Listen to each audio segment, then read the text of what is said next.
The enemy conquered in battle at the same time, or as soon as they had as soon as they had recovered themselves from flight, or at once to Caesar, they sent legates concerning peace, and they promised that they would give hostages, and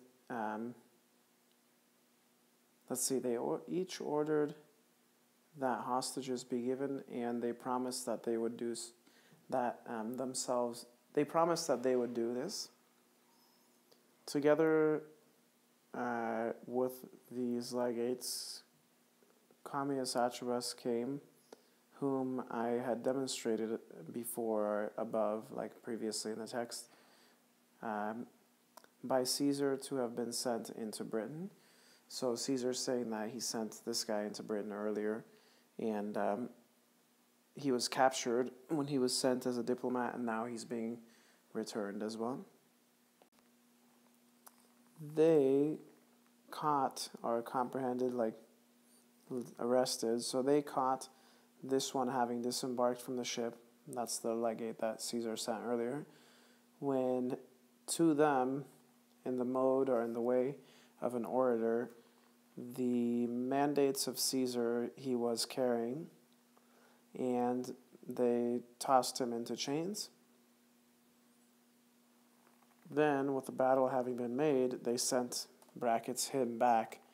So they sent, and in the seeking of peace, or in seeking peace of that matter, the blame they attributed to, or like put together to the multitude. So they basically said that it's because of the multitude that they put him into chains, not because of the leaders.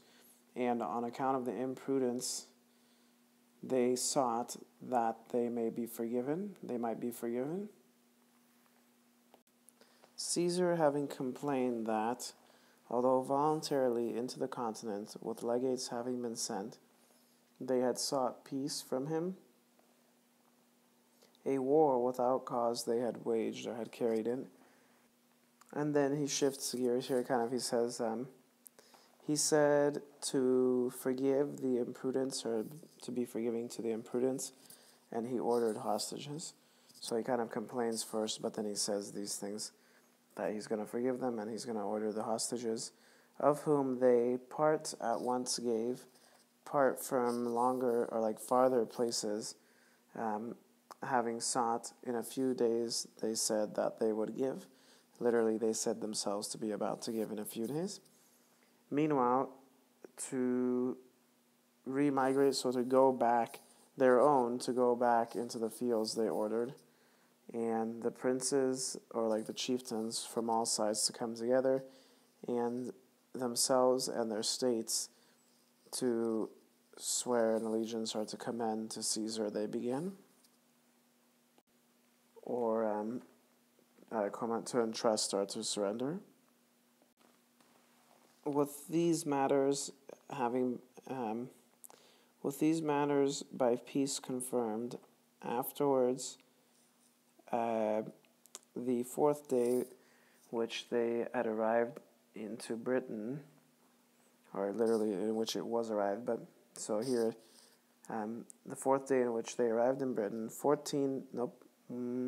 18 ships, concerning which in the above region, so like prior region, it was demonstrated. So he talked about these ships before, but we don't have that section, which had carried the cavalry from the upper port, so like the upper port of France, with a convenient or gentle wind they loosened. So a new group of ships is coming towards Britain to join Caesar. Which ships were approaching, when they were approaching to Britain, out of the camps they were seen, when out of the camps they were seen, such a tempest suddenly arose that none of them was able to hold the course, but some, this should be to the same place, so that should be a dative, I think, but it makes more sense. So some to the same place from whence they set out, they were carried back or like went back to. Others to the lower part of the island, so lower part of the British Isles, which is closer to the fall of the sun. So that would be the west. With their own great danger, they were tossed, which nevertheless, although the anchors had been tossed with waves, they were being filled. So they had their anchors down, and when the ships are moving up and down, the waves are going to fill them if they're tied to the bottom. So necessarily on the opposite night, so the next night, into the deep they set out, and they sought the continent. So this, let's see, on the same night it occurs that there was a full moon, which day the greatest maritime tide in the ocean was accustomed to make. To our men, that was unknown. Thus, at one time, both the longships with which he had cared for the transporting of the soldiers, which Caesar into the and those ones, and which ones Caesar into the dry land had let up, the tide had filled, and the burden ships are the ones that carry the freight ships, which to anchors were bound. The storm was filling, or was oppressing, striking. So the storm was oppressing. Neither was there any opportunity given to our men, either of ministering or of helping. So neither was there any opportunity given to our men of serving, waiting upon, managing, guiding, or of helping. With many ships having been broken, the remainder, since they were with ropes having been lost, with tackle having been lost, and with the remaining anchors having been lost, for the purpose of sailing they were unusable. A great disturbance was caused or happened. A great disturbance happened. That which was necessary to happen. A great disturbance happened of the whole entire army. Neither indeed were there other ships with which they would be able to be carried back. So they didn't have any other ships that they could be carried back to the mainland with.